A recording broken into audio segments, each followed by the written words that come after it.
KBS 열린 토론.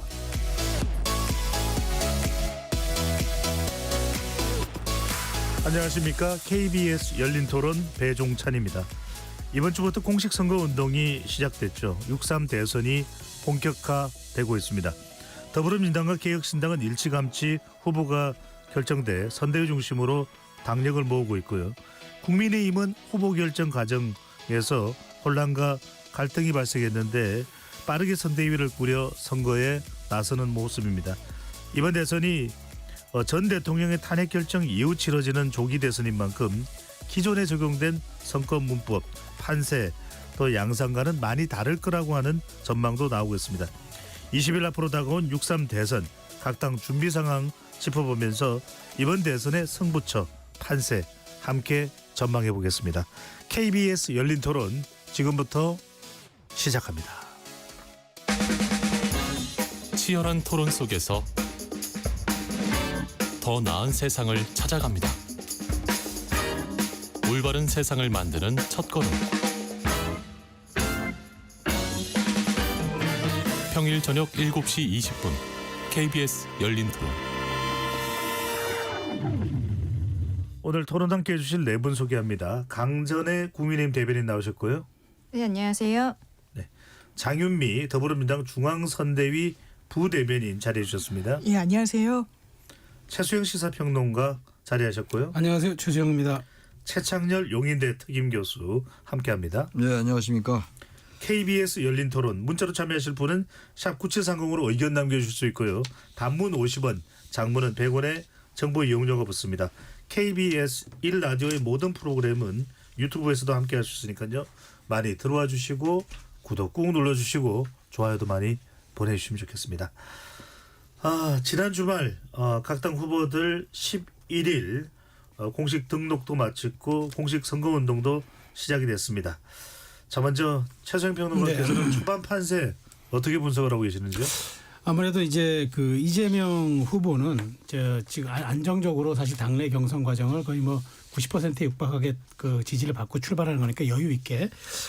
그래서 이제 통합과 압승의 행보를 보이고 있다. 그러니까 지금 뭐 운동화도 파란색, 빨강색을 조합한 이른바 통합, 그다음에 확장의 그런 이제 메시지를 내면서 아주 여유 있게 PK를 공략하면서 지금 여유 있게 하고 있는데 그 반해서 이제 김문수 후보 같은 경우에는 이제 굉장히 당내 내홍과 갈등을 겪어서 겨우겨우 이제 후보 등록 마감일 날에 이제 등록을 하다 보니까 아무래도 후발주자가 돼버렸고요. 그러다 보니까 이제 사수, 그러니까 어떻게든 이제 TK, PK 쪽을 과거 지지율 정도까지는 몰라도 근접하게끔 사수해야 그나마 지금 기울어진 이렇게 출발선을 좀 복구할 수 있다. 그런 생각에서 아마 공격을 드리는 것 같고. 네.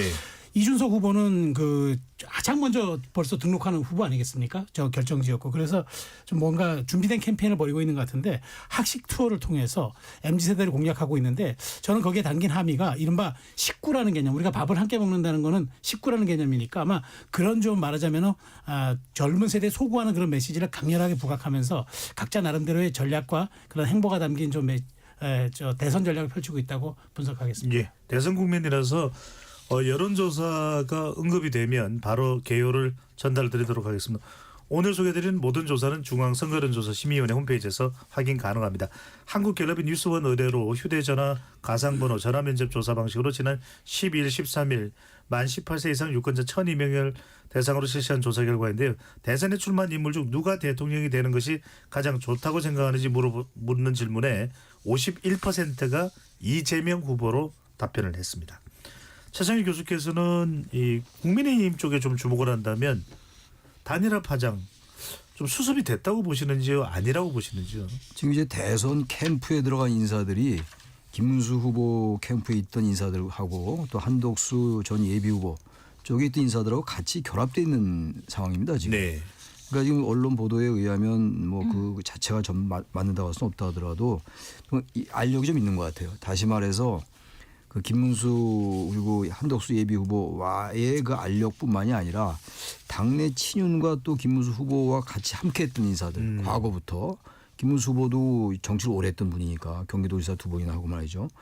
그래서 이런 전반적으로 이 캠프 내에서의 이른바 화학적 결합, 당내 화학적 결합이 아직은 완성이 안 된 것 같습니다. 네. 지금 이제 한덕수 예비 후보와의 그 새벽 한밤에 있었던 그 이른바 그 후보 교체 논란 그 파동 거기서 완전히 벗어나지 못한 것 같고 그게 아니더라도 윤석열 전 대통령과 친했던 친유 인사들과의 여러 가지 관계 정리 같은 거 이것도 아직은 초반에 완전히 안정되지 않는 걸로 보이고 탄핵에 대해서도 계엄에 대해서도 물론 김용태 비대위원장 내정자가 사과했습니다만 여전히 윤석열 전 대통령과의 그 선긋기라고 할까요? 절연, 결별 이런 부분들도 아직 정리가 안 된 것 같습니다. 탈당 얘기가 나오긴 나오는데 윤 전 대통령의 탈당이 자기 탈당이 나오는데 여기에 대해서 분명하게 입장을 아직도 정리하지 못하고 있다. 우선 이것부터 정리가 돼야지 이 선거 구도를 뭔가 이게 정상으로 갈 수가 있는 거거든요.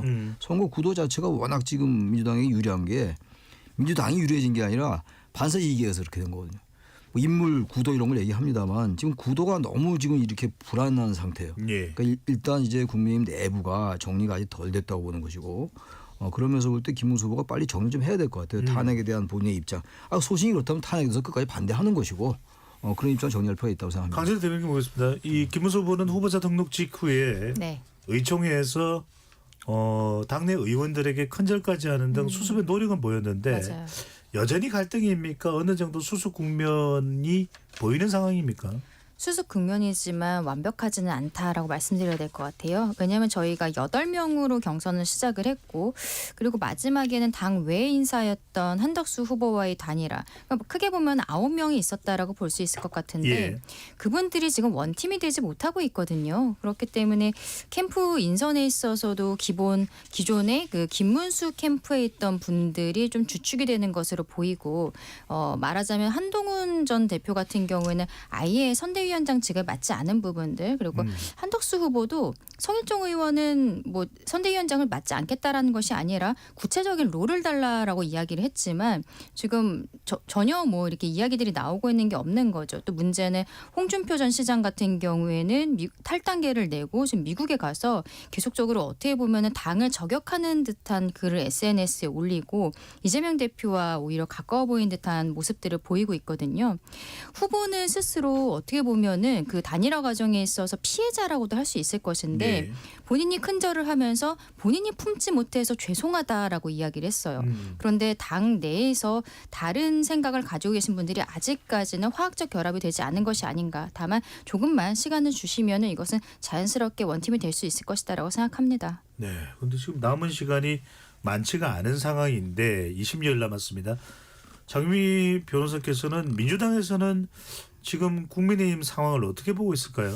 일단 그 보수가 너무 뭐랄까요 이제 좋지 않은 상황으로 가는 거는 이제 민주당한테도 좋지 않다고 저 개인적으로는 생각을 하고요. 그렇다면 지금 단순히 대선만이 문제일 것인가라는 생각도 듭니다. 지금 말씀 주신 대로 이 내홍 후유증이 국민의힘 상당히 심합니다. 이를테면 홍준표 전 시장은 정계 은퇴를 선언했어요. 물론 뭐 그게 뭐 진심이냐 아니면 사실상 지금도 정치 활동을 하는 거 아니냐라는 부분은 있습니다만 사실 본인이 계속 애정했던 당에 대해서 마음이 완전히 떠났다라고 이야기를 하는 겁니다. 그러니까 탈당까지 사실 불사한 거 아닙니까? 하와이로 가면서 이번 대선에 나 관여하지 않았다. 그러면서 이 지지층들은 이재명 후보 지지를 선언하기도 했습니다. 홍사무를 말씀하시는 거죠? 네, 맞습니다. 홍사무 같은 경우. 그러면 지금 원팀으로 20일밖에 남지 않은 상황 속에서 대선을 국민의힘이 원보이스 원팀으로 치를 수 있을 것인가? 아니요. 내부에서 노선 정리도 잘 안 되고 있어요. 개헌과 관련해서 내란 혐의와 관련해서 어떻게 한동훈 전 대표가 같이 결합할 수 있겠습니까? 지금 국면에서 굉장히 그 입장 괴리가 큰데요. 이게 봉합되지 않은 채로 어쨌든 대선은 너무 시급하게 목전에 놓여 있기 때문에 치르겠습니다만 그 후유증 대선 이후에 더 파장이 굉장히 클 겁니다. 그 부분이 좀 뇌관이랄까 국민의힘에 좀 자리 잡고 있는 것으로 보입니다. 네. 김문수 후보로서는 바쁜 행보를 이어갈 수밖에 없을 텐데 꺼내든 카드가 이제 당무 우선권을 가지고서 김용태 비대위원장을 임명을 이제 했고 내일 이제 정식적으로 비대위원장으로서 역할을 하게 되는데 정식적으로는 김용태 비대위원장 카드 이건 무엇을 노린 포석으로 봐야 될까요? 좀 두 가지가 있다고 봐요. 일단 비대위원장이면 당의 대표잖아요. 대표역이잖아요. 그렇기 때문에 그러면 이제 후보 다음으로 가장 노출 빈도가 높을 텐데 김용태 의원 같이 이제 가장 최연속 국회의원 그리고 이제 천하 용인으로 상징되는 부분이 있어서 청년 정치에 대한 상징성 있는 부분 그런 것들이 이제 계속 노출이 되고 후보 다음으로 미디어에 계속적인 그런 어떤 말하자면은 그 좀 대중에게 접근이 된다 그러면은 굉장히 변화와 혁신의 의지를 상징화할 수 있는 그런 카드가 되기 때문에 저는 제가 보기에 굉장히 아주 그 당도 그렇지 않아도 좀 올드하다는 이미지가 있는데 굉장히 그런 건 좀 파격적인 카드로서는 좋은 그 지명이라고 보고요. 또 하나는 이제 혹시 모를 이제 단일화에 대비하는 카드도 예. 됩니다. 왜냐하면 지금 개혁신당의 이준석 후보와는 과거에 같이 활동해서 아까 말씀드린 천아용인의 일부 한 명이었단 말이죠. 예. 그렇기 때문에 좀 늦게 후발주자였고 그다음에 지금은 김문수 후보가 이재명 후보를 추격하는 양상을 띠고 있지만 어찌 되었던 좀 지지율이 상승한다 그러면은 그런 걸 나중에 이제 단일화의 여건으로 사용할 때 천하용인의 한 사람이었던 김용태 비대위원장이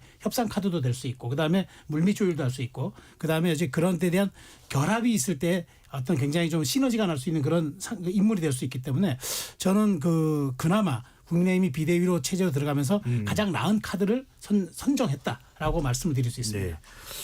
이준석 후보가 천하용인과 다 친하지는 않은 것 같아서 네, 그렇죠. 어떻게 봐야 될지는 모르겠습니다만 90년생 김용태 비대위원장 카드 최창렬 교수께서는 어떻게 보시는지요? 저도 뭐 신선하게 봤어요. 김용태 의원이 일단 나이가 아주 젊은 의원이고 그래도 국민의힘 의원들 중에서는 소장파 중에서도 사실 국민의힘은 소장파 의원이 별로 없는 것 같긴 하던데 그런 대로 어쨌든 간에 개혁적인 목소리를 낸 의원이에요. 네. 김재섭, 김용태 이런 의원들.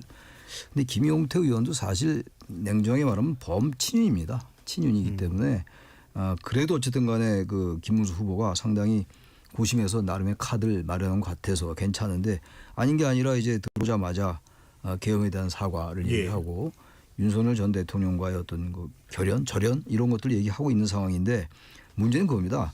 김용태 비대위원장의 역할도 역할이겠습니다만 결국은 후보의 역할이에요. 후보의 메시지고 후보의 일정이고 이런 것이기 때문에 후보가 지금 뭐 말씀들 하셨습니다만 김문수 후보가 조금 본인의 생각과 좀 다르더라도 예. 당의 여러 가지 목소리들 좀 이렇게 품어야 될 것 같아요. 친윤의 목소리를 너무 의식하는 게 아닌가 생각이 들어요. 왜냐하면 사무총장을 박대출 의원으로 임명을 했다고요. 박대출 의원은 그 체포영장 집행 당시에 한남동 관저에서 아주 그 선대섰던 그룹 중에 한 명이거든요. 예. 그러니까 김용태 의원을 비대위원장으로 한 것까지는 좋은데 사무총장은 또 아주 친윤 색채가 강한 박대출 의원이에요. 그러니까 나름대로 고심은 제가 알겠어요. 예. 친윤도 끌어안아야 되고 그렇다고 개혁적인 목소리를 뭔가 반영해야 되는데 그래서 이른바 뭐 투트랙이라고 그러는데 지금 제가 볼 땐 투트랙 할 때가 아니에요. 계엄 탄핵에서 분명히 계엄 탄핵에 대한 그 국민 일반의 민심을 부응해야 됩니다. 그렇지 않고 자꾸 친윤도 끌어안아야 되고 기존의 강성 지지층도 배제하기 싫고 이렇게 가면 말이죠. 죽도 밥도 안 됩니다. 제가 볼 때는 그래서 김용태 의원 한 건 좋은데 지금 현재 며칠 안 됐습니다만 선거 시작한 지가 10일부터 했으니까 이제 4일 됐나요? 3, 4일 됐는 2, 3일 됐는데 지금의 이런 스탠스라면 곤란하다. 저는 그런 생각합니다. 강철수 대변인 네. 김용태 비대위원장이 정식으로 이제 자기가 임명되고 역할하는 것은 15일인데 네. 이른바 탄핵의 강을 건너는 부분 윤 전 대통령과 윤석열 전 대통령과의 관계 재정립과 관련된 부분의 질문을 받을 때는 15일 이야기하겠다. 맞습니다. 자, 미리 보는 김 비대위원장의 발언 인셈으로 치고요. 어떤 발언을 할까요? 저는 결국 절연 쪽으로 가게 되지 않을까라고 생각을 합니다. 비대위원장이기 때문에 당대표의 역할인 것이고 지난 박근혜 전 대통령 때를 생각을 해보면 그때 파면 결정을 받고 한 7개월 정도 있다가 출당 조치가 됐어요. 그때는 예. 당 내에서 탈당 권유 의결이 있었습니다. 근데 그 의결을 받으면 본인이 열흘 안에 탈당 신고서를 제출해야 되는데 박 전 대통령이 신고서를 제출하지 않았고 그런 경우에는 당대표가 바로 제명체를 할 수 있는데 그때 당대표가 홍준표 전 시장이었어요. 홍준표 시장이 여기에 대해서 바로 처리를 했었던 것이죠. 이번 같은 경우에는 일단은 지금 언론에서는 윤석열 전 대통령이 자진 탈당할 가능성이 있다라는 이야기들도 있기 때문에 조금 지켜본 뒤에 아마 당내에서의 의결이 있지 않을까 라고 생각합니다. 지금 김용태 신임 비대위원장 같은 경우에는 월요일 오전에 이제 지명됐다는 것이 언론에 보도가 되면서 월요일 오전에는 비상계엄에 대해서 사과를 했고 오후에 최상병 묘소 참배를 했어요. 그러면서 본인이 그때 이 사건과 관련해서 수사 외압 의혹이 아직까지도 밝혀지지 않고 있고 국민의힘은 이것이 밝혀지도록 노력하겠다라고 했습니다. 근데 수사 외압 의혹에 대해서는 결국 윤석열 전 대통령을 정주준하고 있는 것이 아니냐라는 예. 입장에서 국민의힘이 그동안 특검 같은 걸 반대했던 거거든요. 근데 여기에 대해서 당대표가 먼저 지적을 했었다라는 것은 윤석열 전 대통령과의 관계를 이제 정리를 하겠다라는 전제하에 한 말이다라고 봐야 될 것 같습니다. 장윤미 부대변인은 어떻습니까? 지금 윤석열 전 대통령의 자진 탈당 이야기도 나오고 있고 90년생 김용태 비대위원장 카드를 꺼내든 효과 어떻게 보시는지요? 네. 일단 두 가지 성격이 있는 것 같아요. 청년 정치인으로서 뭔가 쇄신하는 모습, 젊은 모습을 보여주기 위해서 당대표를 가름하는 비대위원장직에 지명한 부분 분명히 있어 보이고, 또 하나의 측면은 이제 비대위원으로 계속 활동했던 분 아닙니까? 그 과정 중에 후보 교체가 대단히 무리하다. 우리는 우리의 이 경선 과정을 거친 김문수 후보도 계속 가야 된다라는 취지로 이야기를 했기 때문에 이제 김문수 후보로서는 일단 본인을 이제 지원해 줄 수 있는 비대위원장 자리로 이렇게 지명을 한 것으로 보입니다. 예. 다만 이제 본인에게 그 걸려있는 이런 기대감 같은 거를 의식해서인지 아니면 뭐 자각해서인지 계속 윤석열 대통령 출당 암시를 인터뷰마다 하고 있더라고요. 그런데 그 부분이 당에 그럼 전적으로 수용이 되고 있느냐? 그래 보이지 않습니다. 일단 후보가 탈당이든 출당이든 대통령의 결단의 문제라는 식으로 이야기를 했어요. 이게 당에서 매우 적극적으로 나서질 않겠다는 부분으로 보이고, 또 대변인인 신동욱 의원 같은 경우에도 청년 정치인이다 보니까 이제 당과 관련해 가지고 이게 일치된 의견은 아닌데 이제 개별 의견으로 나간다는 식으로, 이 청년 정치인이라기보다는 이제 비대위원장 직급이 분명히 있는데 어떻게 보면 상당히 그 무게감을 좀 낮추는 방향으로 기자들에게 설명하기도 했거든요. 그러니까 울림이 없는 겁니다. 그냥 알겠습니다. 허공 속의 메아리로 그냥 그치고 있는 게 안타깝다, 이렇게 네. 평가하고 싶습니다. 장윤미 이 민주당 부대변인도 이야기했고 이제 최창일 교수도 말씀하셨는데, 정작 김문수 후보 주변의 인물들을 보면은 박대출 사무총장을 또 거론하셨습니다만, 이 반탄파 이른바 탄핵 반탄파 인사들이 상당히 여전히 중심을 이루고 있는 거 아니냐, 이런 지적이 나오거든요. 이 부분은 최평원께서는 어떻게 보시는지요? 뭐 적절한 지적입니다. 사실 지금 보면은 그 윤석열 전 대통령의 그 탄핵 이런 데 좀 반대했던 의원들이 지금 포진해 있는 게 사실이고요. 사실 김용태 비대위원장을 제외하고 나면은 유의미하게 꼽을 수 있는 이른바 탄핵 찬성이라든가 좀 개혁과 쇄신의 의지를 갖고 있는 그런 정치인들이 포진하지 않은 건 맞습니다. 예. 근데 그런 측면에서 저는 김문수 후보와 김용태 비대위원장이 계속적인 좀 뭐랄까 그 명분을 만들어주고 공간을 넓혀줘야 한다고 생각합니다. 선거라는 거는 간단합니다. 확장하고 넓히면 이기고 좁히면 지는 게임입니다. 그런데 지금 자꾸 이렇게 좀 뭐랄까 후보가 운동장을 넓게 쓰지 못하게 자꾸 이제 그렇게 좀 하는 거는 제가 보기에 이거는 뭐 선거 전략으로 온당치 않고, 왜냐하면 지금 뭐 한동훈 돌아와서 도와야 된다, 홍준표 돌아와서 도와야 된다, 그렇게 말로 해서 될 일이 아니거든요. 예. 그분들이 올 수 있게끔 공간을 열어주고 명분을 줘야죠. 선거라는 건 지금 이제 2주 반밖에 남지 않았는데 자꾸 뭐 선당 후사 왜 안 합니까?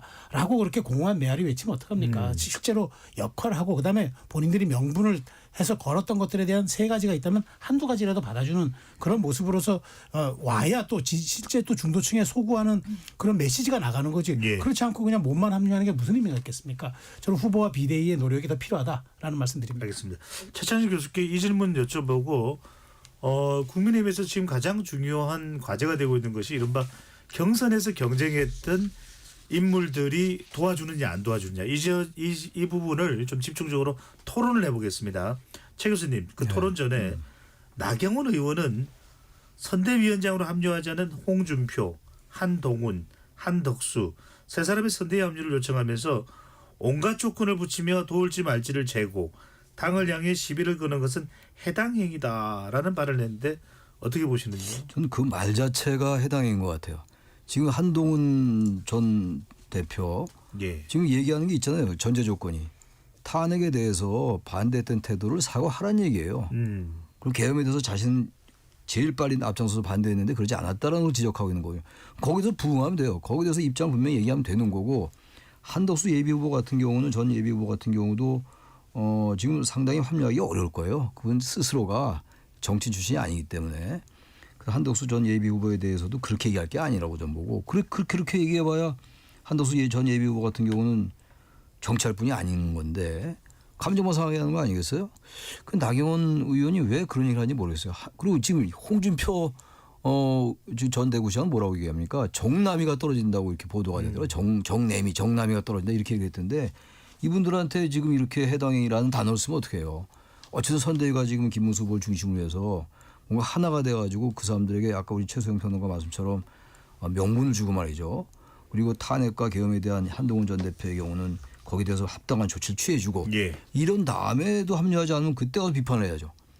전 나경원 의원의 그러한 비판도 나름의 그 선거 이후에 자신의 거취와 관련해서 좀 강성 지지자들의 뭔가 호소하기 위한 그런 하나의 정치적 전략 아닌가라고 느껴질 정도로 전 적절치 않은 것 같아요. 선대위가 완전히 화학적 결합이 안 된 상태에서 중진 의원인데 나 의원이 그렇게 얘기하는 게 과연 적절한가 그런 느낌이 듭니다. 알겠습니다. 네. 지금 국민의힘으로서는 네, 한동훈 전 대표의 또 적극적인 도움도 필요할 겁니다. 그렇죠. 내분이 보시기에는 먼저 강전의 대변인부터 여쭤볼 텐데 한동훈 전 대표가 도우지 못하는 이유 세 가지 조건이 있다 이제 최찬희 네. 교수께서 말씀하셨는데 그걸 어떻게 해소할 수 있고 그게 해소된다면 한 전 대표가 도움의 길로 나설까요? 일단 제가 앞서 처음에 말씀드릴 때 저희에게 조금만 시간을 주시면 원팀으로서 다시 치고 올라가는 모습 보여드릴 수 있을 거다라고 말씀드렸는데 그 시간이 중요한 것 같아요. 윤석열 전 대통령에 대한 저희 당의 입장, 후보의 입장이 저는 그래도 이번 주말 안에는 나가지 않을까, 전향적인 입장이 나가지 않을까 생각합니다. 예. 그 입장이 나가야 한동훈 대표는 합류하겠다라는 것이죠.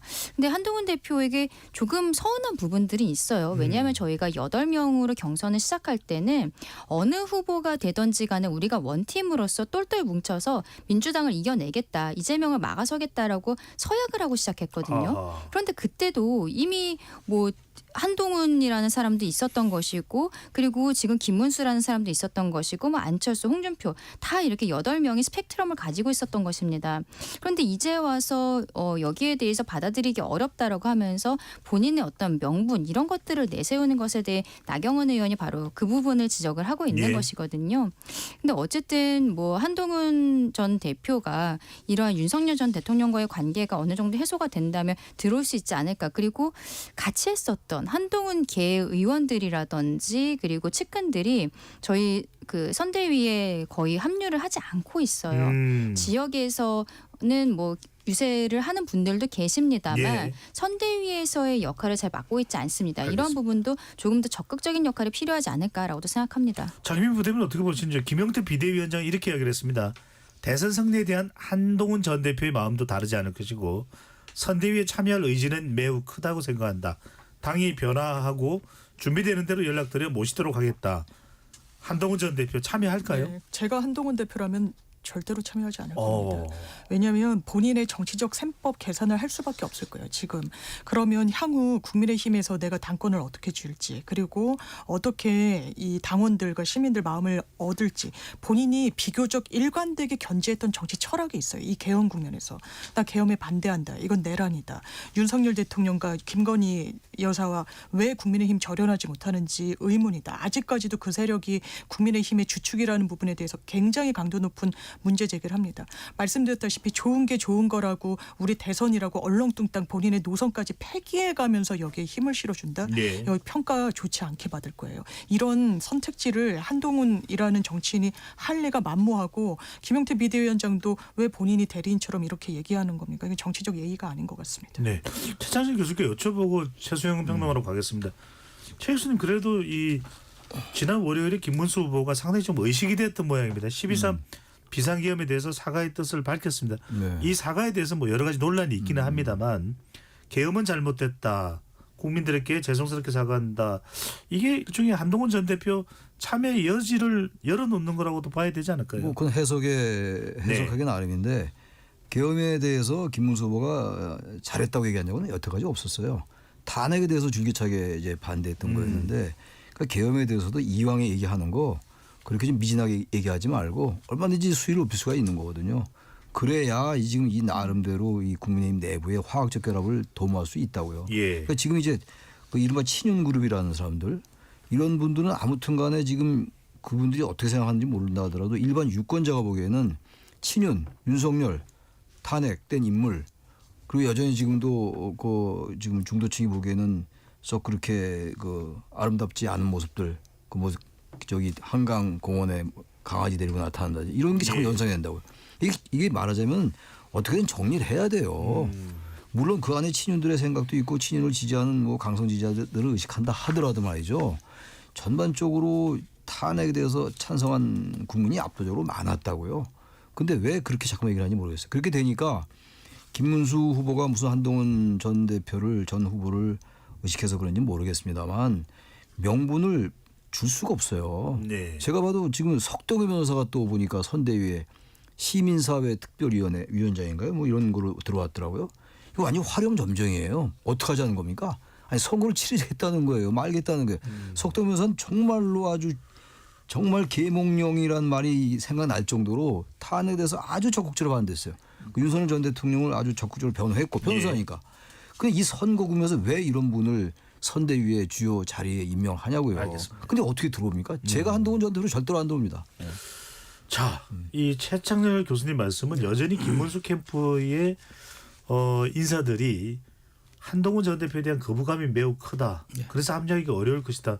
근데 20일 남은 대선을 놓고 한동훈 전 대표도 몫을 해야 될 텐데 또 도움을 필요로 할 것인데 어떻게 이게 극복이 가능할까요? 저는 뭐 가능하다고 봐요. 뭐냐면 지금 어제부터 계속 이제 뭐 윤 전 대통령에 대한 지금 뭐 탈당설 얘기가 나오고 있지 않습니까? 예. 저는 18일 날이 TV 토론이잖아요. 그러면 16, 17 사이에 결행할 수 있다고 봐요. TV 토론에서 이재명 후보가 꺼내들 게 뻔합니다. 내란 세력 척결.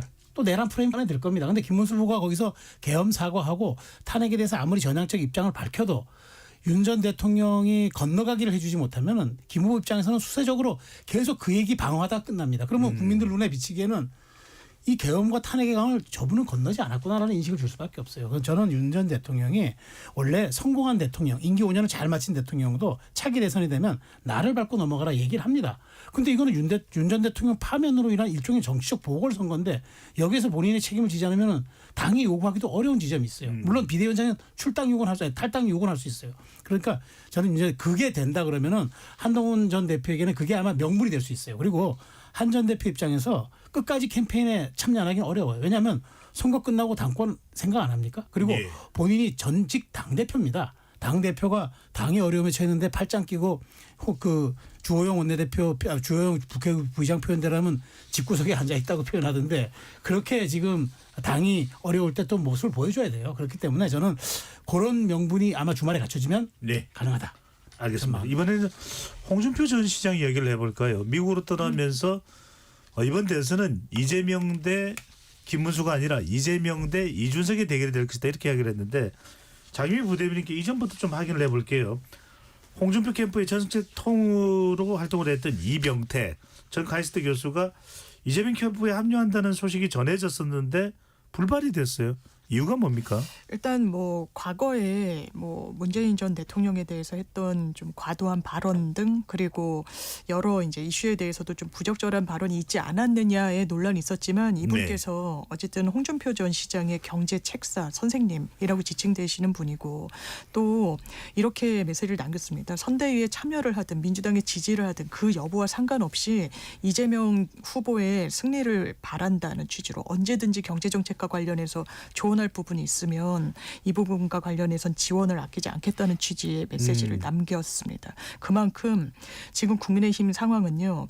김문수 후보가 지금 이른바 우파 아스팔트 세력과 아주 확연하게 결연하고 있지 못합니다. 이게 알겠습니다. 그런 부분을 관련해서 이른바 표류하는 합리적 보수까지도 민주당이 떠안는다는 게 이번 선거의 어떤 전략인 것 같습니다. 한 가지만 장윤미 부대변인께 더하기는 국민의힘을 탈당한 김상욱 의원은 어떻게 되는 겁니까? 민주당 입당 가능성이 있습니까? 아마 이건 제 개인적으로는 여러 네. 가능성이 열려 있다라고 생각하고 당연히 굉장히 건전한 보수의 그리고 당연히 지향해야 되는 방향성의 보수의 모습을 저는 거의 유일하게 국민의힘에서 이 국면에서 보여주신 현역 의원이라는 생각이 들고요. 예. 그런데 국민의힘에서는 이 정도 사실은 굉장히 어려운 국민의힘에 기울어진 저울추를 바로 세울 수 있는 인물임에도 불구하고 같이 가지 못하는 겁니다. 당장 동지가 아니다. 함께 갈 수 없다라는 직격탄이 당내에서 쏟아졌거든요. 대통령이 탄핵된 이후에 이게 자기 반성이 없기 때문에 이분이 더는 국민의힘에 몸담지 못한 거고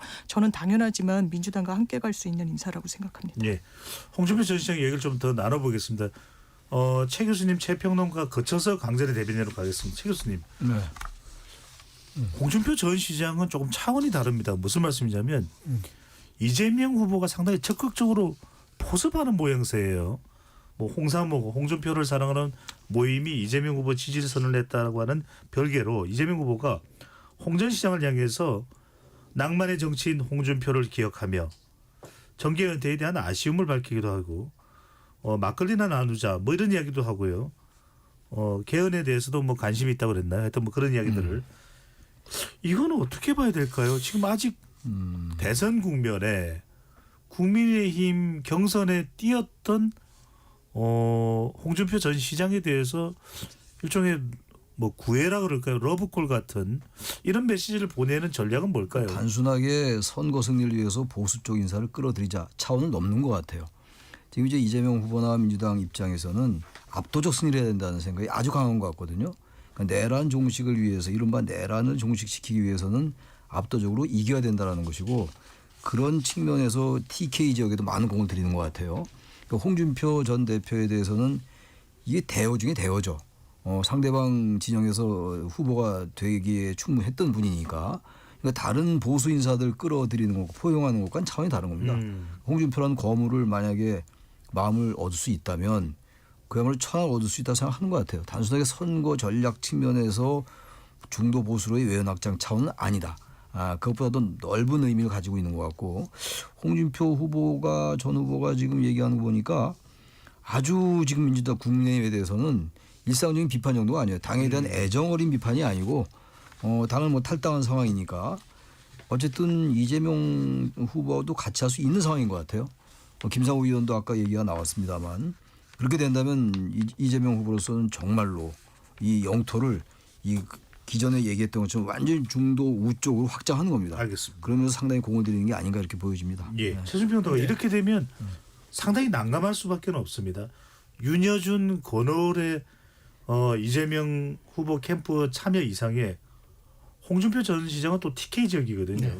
어떻게 보십니까? 네, 홍 전 시장은 아마 침묵으로 할 겁니다. 그리고 이제 뭐 이병태 이제 측근으로 꼽혔던 이병태 전 교수 같은 분도 사실상 좀 합류가 불발됐어요. 왜냐하면 그분의 이제 언행을 이제 시비 삼았는데 제가 보기엔 그렇습니다. 민주당도 이게 묻지마 통합으로 비춰질 수 있는, 그러니까 홍준표 후보 정도가 지지선언을 하지 않고 뭐 그 측근들을 갖다가 쓴다는 거는 오히려 묻지마 통합, 그냥 잡탕식으로 그냥 모든 사람 다 끌어안는 거 아니야? 뭐 용광로라지만 실질적으로 묻지도 따지지도 않고 이렇게 그냥 뭐 저쪽 진영에 있던 사람이라면 다 끌어들이는 거 아니야? 이런 거라면 정체성에 대한 문제도 있고요.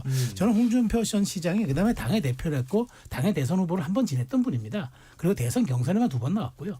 그런 측면에서 아무리 당에 대한 서운함이 있고 탈당도 했다지만 본인은 이번 선거에는 침묵으로 일관할 것 같고요. 마지막에 가장 큰 메시지가 아마 이번 선거는 이재명, 이준석의 구도가 될 것이다라는 게 파장이 컸는데 그 이상의 톤업은 나오지 않을 것으로 저는 생각합니다. 그런데 강전의 대변인 네. 심상치가 않은 것이 안철수 의원이 홍준표 전 시장을 향해서 이재명 후보의 사탕 발림에 흔들려서는 안 된다. 네. 이런 메시지도 보냈고 오늘 권영세 전 비대위원장은 또 강하게 홍 전 시장을 비판을 했어요. 그렇죠. 이건 어떻게 봐야 될까요? 어느 정도 이게 뭔가 좀 감정적으로 감지하고 있다는 게 있는 겁니까? 이게 감정적인 좀 분쟁이 되어가는 모습들이 있지 않나라고 생각합니다. 홍 전 시장 같은 경우에는 본인이 그 대선 경선에서 졌다라고 해서 탈당계까지 낼 것이라고는 아무도 생각을 하지 못했는데 정말로 이 당에서 본인을 버렸다. 이 감정적인 해소가 되지 않아서 결국에는 미국까지 넘어간 것이 아닌가라고 생각을 하고 아직도 좀 분이 덜 풀렸다라고 해야 될까요? 예. 그런 상황이 있기 때문에 SNS에 계속 글을 올리고 있는 것으로 보여요. 결국에는 본인의 감정적인 분출이라고 생각을 하고 이재명 대표와 어떻게 보면 윈윈 전략이라고 생각을 합니다. 이재명 대표 입장에서는 확장하는 이미지 이런 걸 만들 수 있거든요. 경남에 가서 여기가 홍 시장 뭐 고향이죠. 뭐 이런 얘기하면서 종종 전화하는 것처럼 이런 이야기를 하고 뭐 막걸리나 한잔하자 이런 이야기들. 그리고 요즘 언론에서는 뭐 홍 전 시장이 이재명 대표가 대통령이 됐을 때 뭐 어떤 내각 자리를 제안받은 것 아니냐 그런 얘기들이 지금 썰이 돌고 있을 정도잖아요. 네, 썰입니다. 근데 이런 썰이 돌게 하는 게 저는 이재명 대표의 어떤 선거 전략이라고 생각을 해요. 홍준표 시장이 지금 흔들리고 있는 감정을 이용을 해서 서로 윈윈하고 있는 것이 아닌가. 근데 오히려 저는 이 국면에서는 이재명 대표는 이해가 됩니다. 확장하고 싶어하는 모습. 어제도 박정희 대통령 이야기하고 오늘도 김영삼 전 대통령에 대해서 이야기하고 있는데 근데 홍준표 시장은 저는 이러시면 안 된다라고 생각을 해요. 어쨌든 당의 원로로서 지킬 것은 지켜주셔야 되지 않나 생각합니다. 알겠습니다. 자, 선거진이 점점 밀도 있게 깊어지고 있고 또 더 치열해지는 양상입니다. 최승표 의원에게 네. 먼저 여쭤보겠습니다. 자, 이 김문수 후보에게 또 요구되는 사항 중에 하나가 정광훈 목사와의 관계에 대해서 명확한 답변, 분명하게 설명해 달라라는 네. 요구가 나옵니다. 이 부분은 어떻게 돼야 될까요? 저는 당연히 적극적으로 거기에 대해서는 선을 그어야죠. 왜냐하면 정광훈 목사도 얼마 전에 보니까 요새 김문수 후보하고 연락 안 한 지 꽤 오래됐다 이런 얘기를 하더라고요. 네. 그리고 이제 김문수 후보 입장에서는 물론 지금 강성 지지층 뭐 이렇게 다 합류해서 넓히면 된다는데 실제로 그런 분들이 들어와서 상징적으로 뭔가 합류하는 듯하고 같이 하는 게 보이면 중도가 또 떨어져 나가요. 아니 선거는 또 간단합니다. 표의 손익계산을 따져야 할 것 아닙니까? 어떤 게 더 유리하고 어떤 게 더 불리할지. 그런데 정광훈 목사를 지지하는 분들은 뭐 자유통일당 후보도 나왔습니다마는 그분들이 정말 이탈한다고 이재명 후보를 지지하겠습니까? 그건 아니잖아요. 그렇다면은 길게 넓게 보면은 이 부분들이 얼마만큼 파괴력이 있을지 모르지만 이분들은 전통적인 지지층 혹은 어떻게든 보수를 떠나지 않을 분들이라고 생각한다 그러면은 조금 더 지금 보수에서 떨어져 나가려는 그런 중도라든가 그런 이탈층을 방파제 삼아 하는 게 더 급한 거지 그분들에 대해서 더 구애를 하는 게 빠르겠습니까? 저는 그거는 당연히 아주 선거 전략의 기본인 정말 그거는 말하자면은 그건 선입선출? 그러니까 뭐가 더 중요하고 뭐가 더 정확한지 이거 판단해야 된다고 생각합니다. 네. 최수영 평론가 말씀대로라면 정확하게 입장 정리를 명확하게 하면 될 일인데 아직까지 그 부분이 없기 때문에 계속해서 질문을 하는 거 아닌가 싶은데 그렇죠. 최 교수님 어떻게 보시는지요? 근데 참 국민의힘 이해가 안 가는 게 왜 이렇게 정광훈 목사 측과 그리고 윤석열 전 대통령과 그 인연을 못 끊는지 모르겠어요. 이해가 가는 면이 있다고 제가 말씀드렸는데 글쎄 억지로 선거공학적으로 이해를 한다면 이른바 이제 아까 아스팔트 우파라는 말씀하셨는데 아스팔트 우파들과의 어떤 그런 관계 설정에 대해서 그들도 유권자니까 또 이제 국민의힘을 지지하는 한 축이 떨어져 나간다는 그런 이해적인 계산할 수 있어요. 그렇다 하더라도 아까 중도 말씀도 하셨습니다만 일단 이럴 때는요 당위를 좀 봐야 돼요. 당위, 명분. 김문수 후보가 뭐 전향을 했습니다만 과거에 민주화에 얼마나 정말 투사였어요. 우리 노동 현장을 누볐고 이번에 보니까 여전히 청년 결백한 분이에요. 그다음 이럴 때야말로 그리고 지금 국민의힘을 대표해서 보수를 대표해서 후보로 나왔잖아요. 2019년도에 정광훈 목사의 관계가 있다 하더라도 그거보다 옛날 얘기입니다. 벌써 6년 전 얘기고. 근데 왜 이렇게 절연을 못하는지 모르겠어요. 이럴 때는 이해관계가 좀 엇갈린다 하더라도 이럴 때 명분 삼아가지고 딱 끊을 때 이 용기 있는 지도자 리더십이 보이는 거예요. 근데 왜 이렇게 친윤과 그리고 윤석열 전 대통령의 이건 저의 표현입니다만 포획되는지 모르겠어요. 당연히 절연해야죠. 그리고 이분들이 정광훈 목사뿐만이 아니라 이분들 이 주장하는 게 대단히 좀 이념적인 색깔론 같은 것도 많았어요. 모든 발언이 그렇지는 않습니다만 그렇다면 이게 아주 극우의 소수의 그 지지자들 제외하고는요. 당연히 중도의 넓은 지대가 자꾸 떨어져 나가죠. 가뜩이나 선거 구도가 불리한데 그래서 저는 저의 이 추론이긴 합니다만 선거 후에 선거 승리도 승리입니다만 선거 승패와 관계없이 선거 이후에 당내 입지를 위해서 어쨌든 간에 강성 당원들이 지지가 필요하니까 그런 것 때문에 그런 거 아닌가. 그럼 좀 이해가 좀 가요. 그런 설명이 가는데 그렇지 않고요. 아무리 봐도 이거는 해봐야 될 거 아닙니까 선거를. 근데 선거를 하고자 하는 사람들의 입장 치고는 너무 이해가 안 가요. 네. 당연히 절연해야 된다고 저는 생각합니다. 알겠습니다. 장미 부대변인은 어떻게 보세요? 이런 복잡 미묘한 상황이 있어서 김문수 후보의 속내는 김용태 비대위원장이 이런 부분들을 먼저 치고 가면서 선거기를 대신이라도 해주기를 원할까요?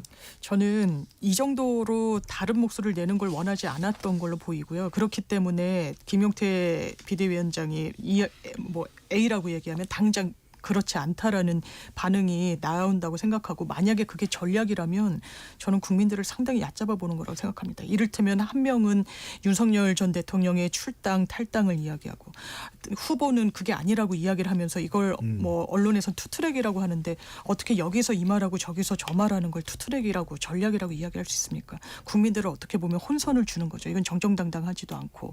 그리고 저는 최창렬 교수님이 주신 말씀에 상당히 공감하는 게 이게 대선만 키워드로 해서 보면은 국민의힘의 지금 일련의 움직임은 전혀 설명되지 않아요. 외연 확장에 대해서 노력하지 않거든요. 중도파, 중도 민심 얻기 위해서 어떤 혼신의 힘을 기울인다고 생각되지 않습니다. 그런데 당권을 위해서 이렇게 이른바 강성 지지층, 친윤 진영과 손잡는다고 하면은 이게 다 풀리는 거예요. 왜냐하면 대선 이후에도 대선 승리는 다소 어렵다고 보여지는 국면에 네. 있고 그 이후에 당권과 관련해서는 뭔가 친윤 세력과의 절연이 사실상 정치적으로는 득이 되지 않기 때문에 이런 행보를 하는 게 아닌가 생각됩니다. 알겠습니다. KBS 열린 토론 참여 안내 로고 듣고 2부로 돌아오겠습니다.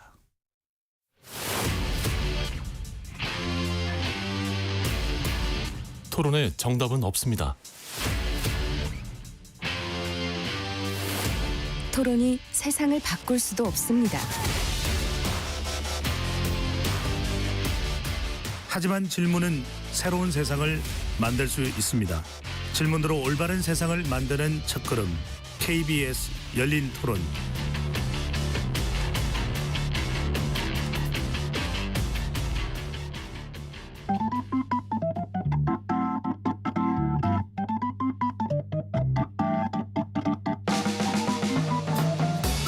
세상을 바꾸는 질문, 열린 토론이 시작합니다.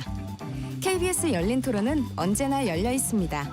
단문 50원, 장문 100원의 유료 문자 샵 9730 그리고 KBS 어플리케이션 콩으로 여러분의 의견을 남겨주세요.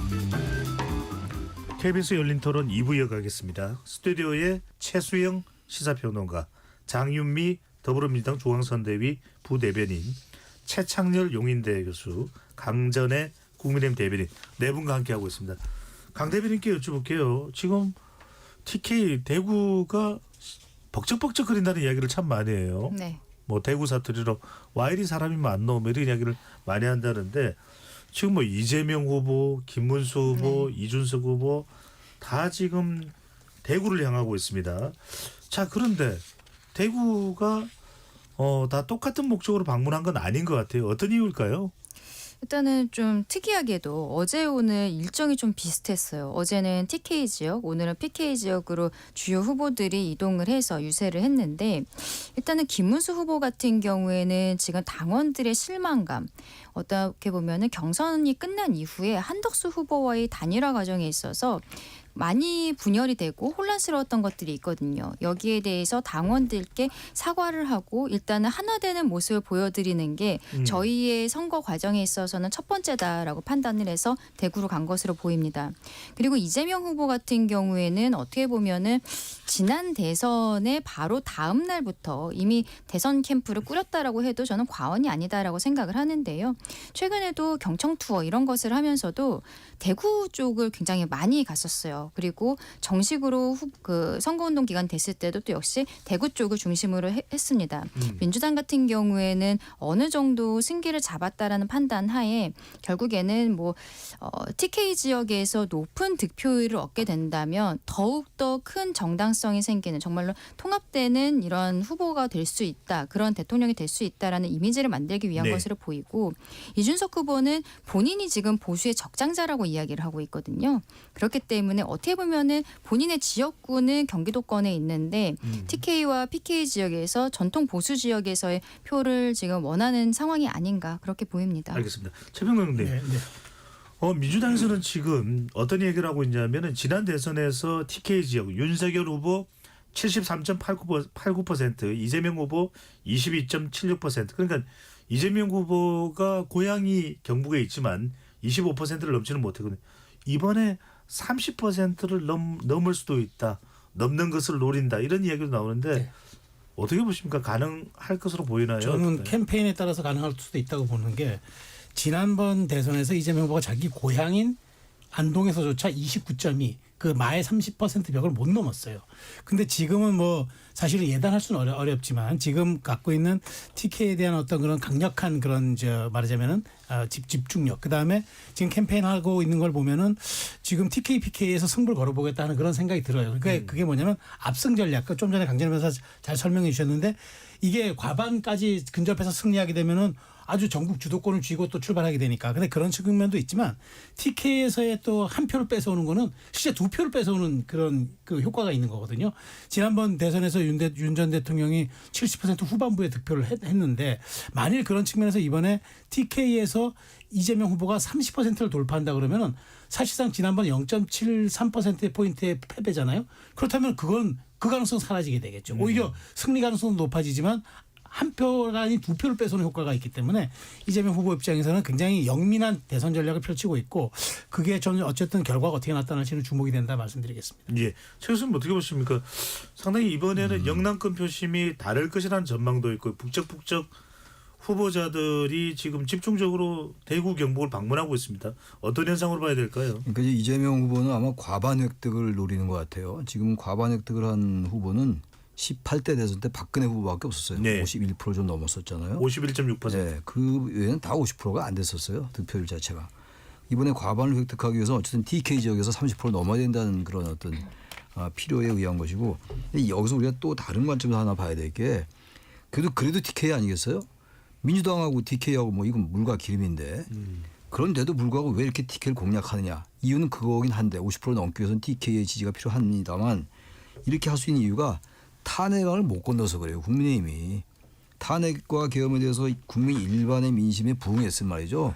아무리 과반 획득을 위해서라도 감히 이렇게 TK에 공을 들이지 않았을 거예요. 근데 가능하다고 보는 거예요. 다시 말하면 대구 경북 지역에서도 이른바 전략적 선택을 할 것이라고 보는 것 같아요. 제가 볼 때. 이게 다 요인이 말이죠. 유난히 제가 그 강조를 많이 하는 편인 것 같은데 탄핵안을 못 건너서 그래요. 일단 그게 해소가 돼야지 다른 게 출발이 되는 거예요. 우리가 공부를 할 때도 아무리 시험에 안 나오는 거라 하더라도 기본을 한 다음에 다른 공부하는 거 아니겠어요? 예. 기본이 안 돼서는 진도가 안 나가요. 시험 공부가 안 됩니다. 그게 시험 출제가 안 된다 하더라도 중간고사 학교고사 볼 때도. 근데 기본을 안 하고 자꾸만 다른 문제를 테크닉을 가지고 풀려니까 안 되는 겁니다. 전 그래서 이 TK를 이렇게 지금 이준석 후보나 이재명 후보가 공략한 이유가 고향이 뭐 안동이고 이런 게 중요한 게 아니에요. 이준석 후보가 대구가 본 적이다. 이런 건 다른 얘기인데 그것보다 더 중요한 건 국민의힘에게 국민의힘이 약점을 보여주고 있는 거예요. TK도 뺏어올 수 있다. 그 이유는 뭐냐. 탄핵에 대해서 여전히 지금 국민의 민심에 부응하지 않거든요. 전 그게 핵심인 것 같아요. 최평님께서 보기에는 어떻게 보십니까? 과연 뭐 TK도 TK 또 PK 같은 경우에는 지난 8년 전 탄핵 국면의 대선에서는 부산과 울산에서는 문재인 후보가 득표 1위를 하게 됐거든요. 네. PK 지역이 위태로워지면 상당히 대선 전망도 국민의힘으로서는 어두울 수밖에 없을 그렇죠. 텐데 어떻게 보시는지요?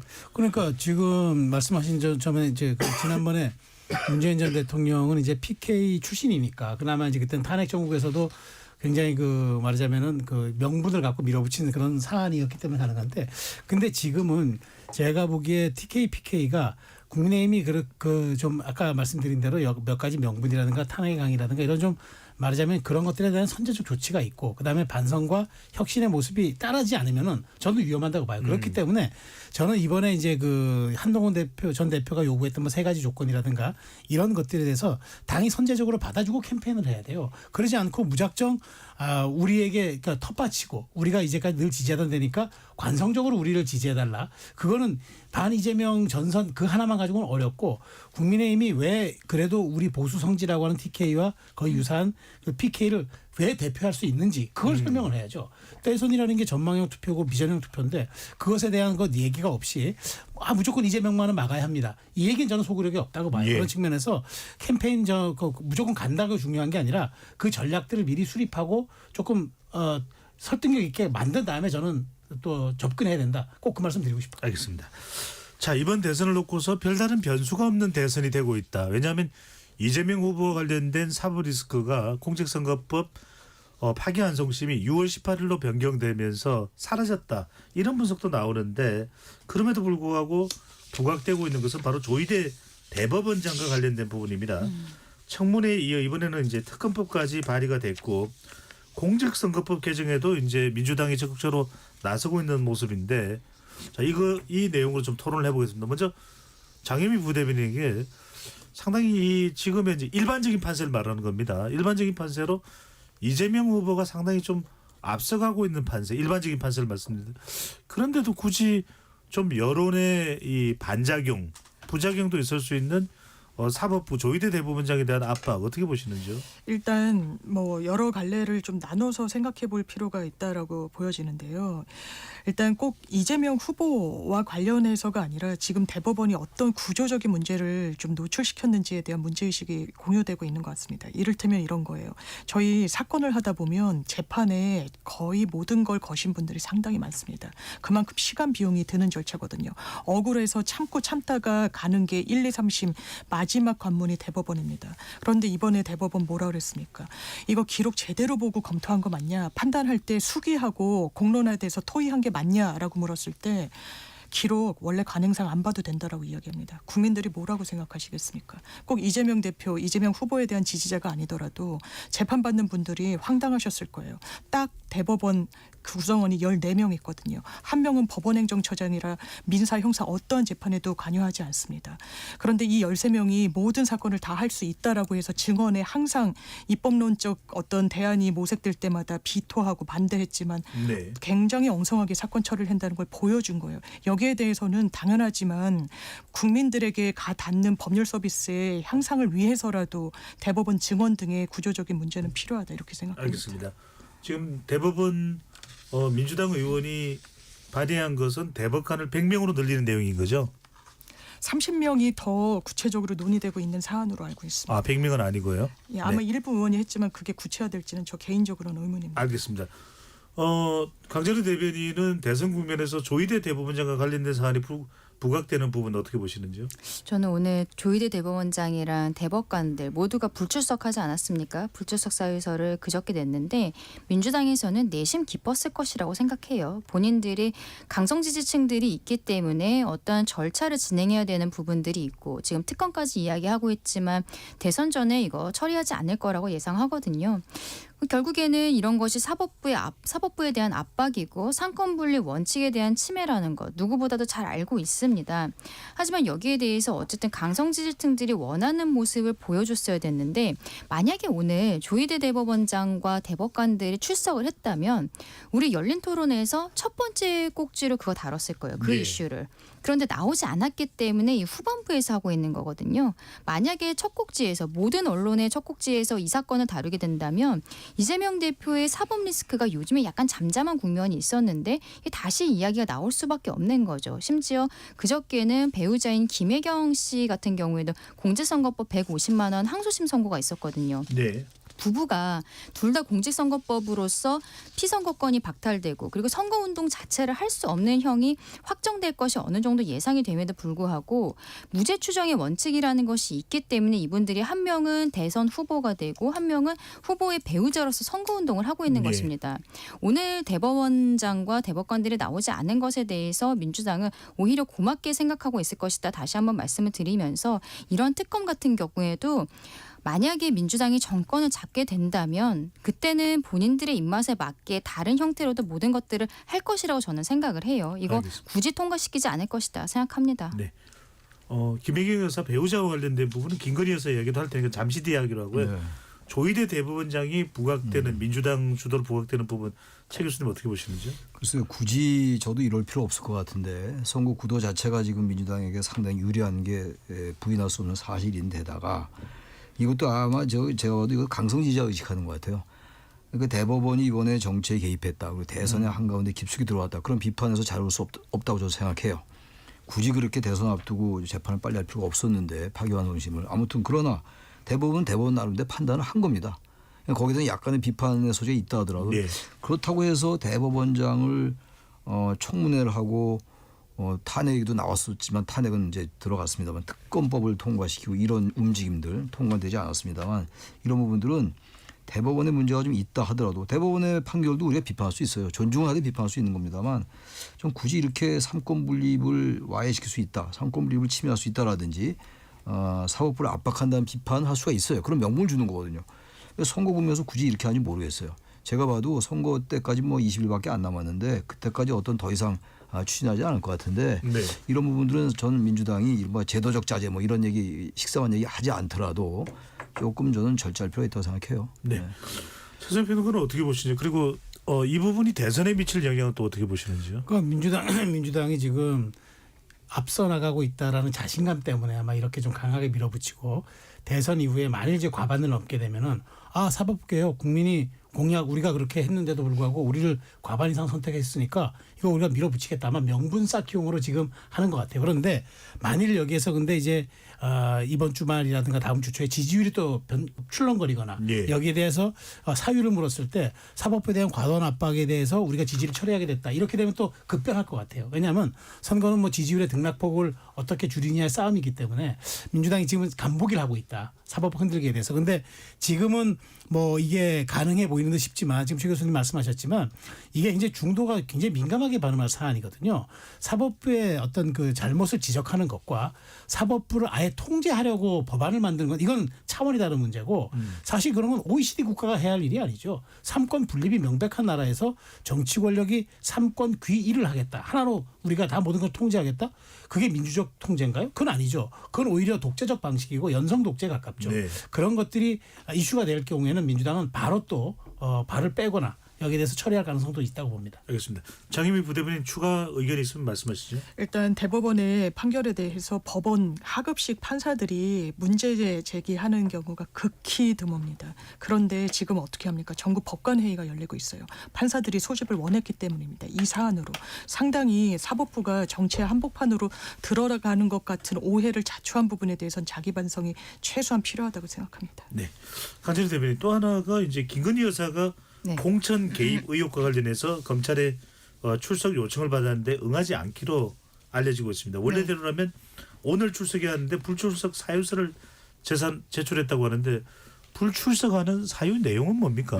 결과적으로는 대선에 영향을 미칠 수 있다라는 이야기를 하면서 대선 이후에 조사를 해야 정치적 중립성이 지켜진다 이런 이야기를 한 것이죠. 그리고 언론 지금 보도가 많이 되고 있는 부분은 어떤 거냐면 문재인 전 대통령이 뇌물 혐의로 최근에 기소가 됐는데 대면 조사가 아예 없었어요. 그렇기 때문에 김건희 여사도 그러한 예가 있지 않느냐 본인에 대해서 굳이 대면 조사를 해야 되느냐라는 입장도 갖고 있는 것으로 보입니다. 근데 여기에 대해서는 이전에 이미 영부인의 신분이었을 때도 제3의 장소에서 대면 조사를 받은 적이 있었거든요. 그때 제3의 장소에서 받은 것이 특혜 아니냐라는 이야기가 있었지만 결과적으로는 경호라든지 이런 거에 문제가 있었던 것이고 그때도 대면 조사를 받았는데 이제는 그냥 일반인의 신분인 것이잖아요. 그러면 예. 조사 자체를 거부하는 것은 좀 어렵지 않을까라 생각하고 이거는 검찰에서 판단을 할 문제지만 검찰 입장에서도 대선 개입에 대한 생각들은 어느 정도 할 것 같아요. 그래서 개인적으로는 대선 이후에 다시 한번 소환조사 통지를 보내지 않을까 생각합니다. 최 교수님 어떻게 보십니까? 대선에 영향을 줄 수 있고 문재인 전 대통령 동안 대면 조사 없이 기소가 이루어진 점을 들어서 이 김건희 여사 측에서 불출석하겠다는 입장을 보냈다고 하는데 어떻게 보시는지요? 이재명 후보는 대통령 후보입니다. 후보기 때문에 대법원의 그 이른 판결에 대해서 비판했던 것이죠. 근데 지금 누굽니까? 김건희 여사는 그냥 일반인이에요. 대선에 영향을 주면 안 된다고 해서 소환에 응하지 않은 말이죠. 모든 게 다 대선과 관련돼 있어요. 저는 이건 아주 대단히 그 이유가 빈약한 이유가 되는 것이고 또 문재인 전 대통령에 대해서도 대면 조사 없이 기소했다. 그것과 대비되는 건 아니라고 봐요. 당연히 조사에 응해야 되고 그리고 지난번에 제3의 장소에서 했던 거 얼마나 비판이 많았습니까?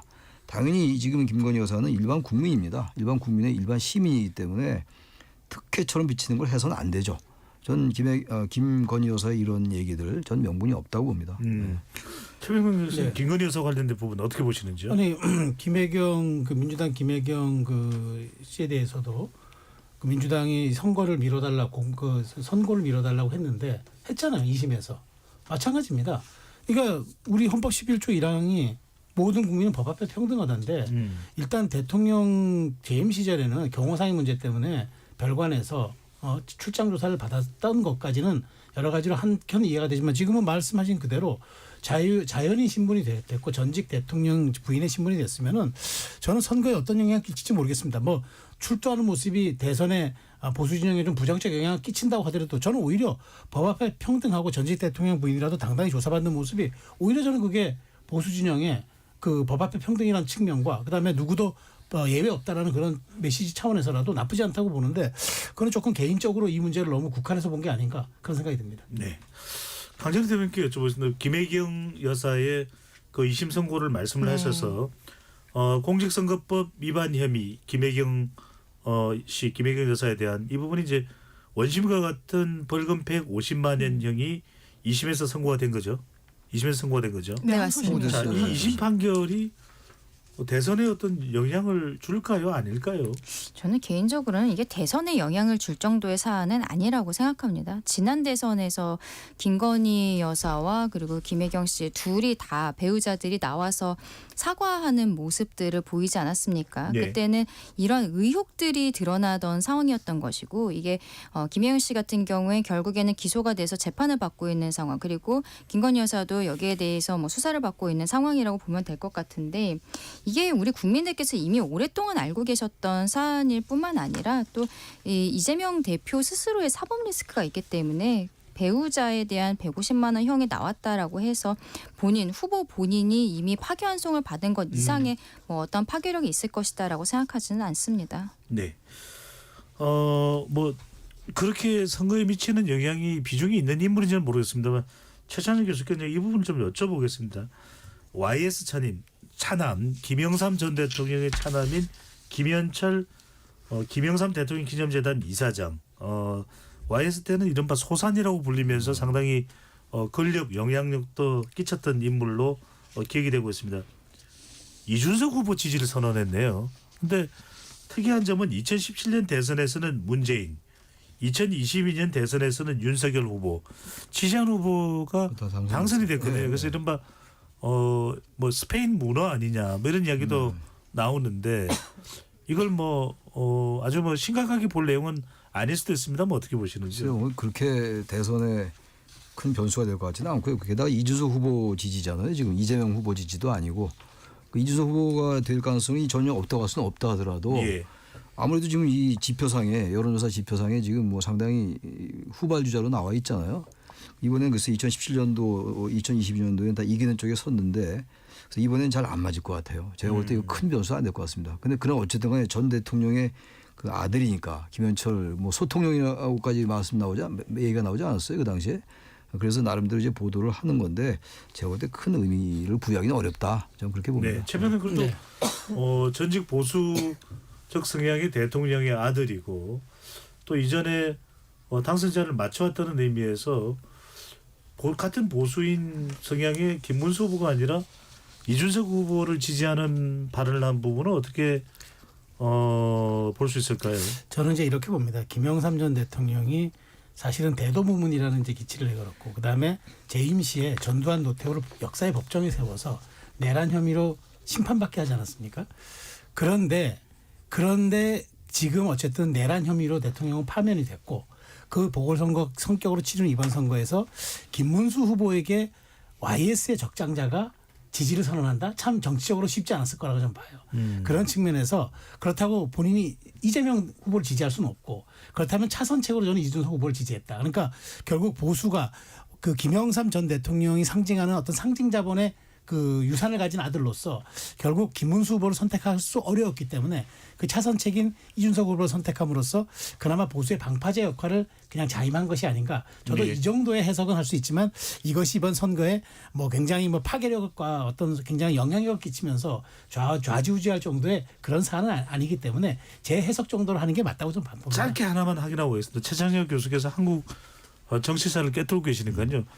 YS 때 영입된 인물이 김문수 전 장관 아닙니까? 당연하죠. 그 당시에 이제 신한국당으로 해서 손학규 대표도 그때 입당했고 그 당시에 아주 그 쟁쟁한 과거 박정희 정권 때 민주화 투사들이 많이 입당했어요. 알겠습니다. YS가 어쨌든 간에 많은 인재를 개발했었죠. 근데 많이 전향을 또 했죠.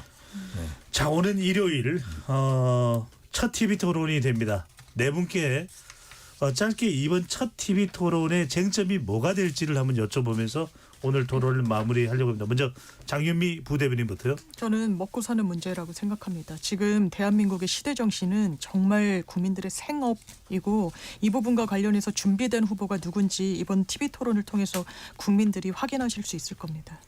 네. 강재리 대변인께서는 조금 더 길게 이야기해 주셔도 됩니다.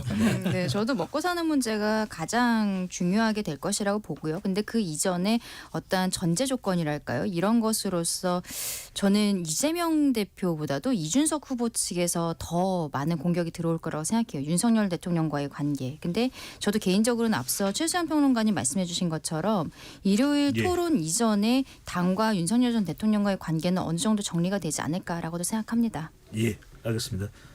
최수인 평론가께서는요. 저는 그래도 정치적인 사안이라고 봐요. 내란 종식이라는 걸 이재명 후보가 들고 올 거기 때문에 저는 그런 측면에서 사실상 오늘 선제적으로 TV 토론 전에 그 계엄의 강 그다음에 탄핵의 강을 김문수 후보가 건너지 않고 그냥 무난하게 데뷔전에 임한다 이렇게 생각하면 저는 안 된다고 봅니다. 이재명 후보는 이번에 많이 늘었고 더 그다음에 본인이 타겟하고 있는 지금 딱 그 포인트가 있기 때문에 김문수 후보가 그거를 정리하지 않고 나가면은 굉장히 곤란한 상황에 직면할 수 있다. 저는 정치적 사안에 대한 선제적인 정리가 먼저 필요하다고 생각을 합니다. 예. 최 교수님 뭐 토론의 중요성이 어떤 건지도 좀 궁금하기도 하고요. 이번 토론에서는 어떤 쟁점 뭔가 판도를 변할 만한 그런 이슈가 있을까요? 그 정책적인 건 큰 차이가 없을 것 같아요. 지금 이제 경제 얘기를 다 하고 있고 뭐 먹사님 얘기는 이재명 후보가 하는 얘기입니다만 역시 통합 얘기가 많이 나올 거고 통합이라는 게 단순하게 그냥 원론적인 의미의 총통합이 아니라 통합을 위해서는 어떻게 해야 되냐. 거기 이제 계엄 얘기가 나올 것 같아요. 계엄, 탄핵, 내란, 윤석열 전 대통령과의 관계 그리고 김문수 후보의 탄핵에 대한 생각 이런 것들로 하면서 통합 얘기가 나오고 자연스럽게 이어나갈 것 같고 제가 볼 땐 그런 의미에서 이번에는 김문수 후보 측에서 다들 말씀하셨습니다만 윤석열 전 대통령과의 관계를 정리하지 않고 나간단 말이죠. 토론에 상당히 곤혹스러워질 것 같아요. 이준석 후보나 이재명 후보의 양측부터 상당히 공격을 받을 거기 때문에 단순하게 무슨 뭐 경제 정책, 뭐 AI 정책 이런 것들도 중요한 토론의 쟁점이 되겠습니다만 그것보다는 어떻게 하면 통합을 할 것인가의 문제에서 이제 거기에 관련돼서 계엄과 탄핵 그 국민들과의 어떤 그 극우 강성 지지자들과의 절연 이런 부분들이 저는 상당히 논쟁이 될 수 있을 것 같고 여기에 대한 확실한 대비가 있어야 된다. 김문수 후보 측에서. 그런데 지금같이 저렇게 어중간한 저런 애매모호한 전략 저런 식의 입장을 가지고 가서는 상당히 공격받을 수 있다고 생각합니다. 최 교수님 뭐 예상할 수는 없지만 짧게 이재명 후보가 토론에서 뭐 위험 요인이 될 만한 것도 있을까요? 그래서 뭐 사법적인 문제는 이제 해소가 됐고 대법원이나 이제 사법부에 대한 지금 여러 가지 법안 통과하는 거 그런 부분들에 대해서 이른바 삼권 분립 침해 아니냐 이런 식의 공격은 있을 수 있을 것 같습니다. 네. 이번 또 일요일 첫 TV 토론을 보면서도 대선의 판도를 조금 더 깊이 이해하는 또 시간을 또 가질 수 있도록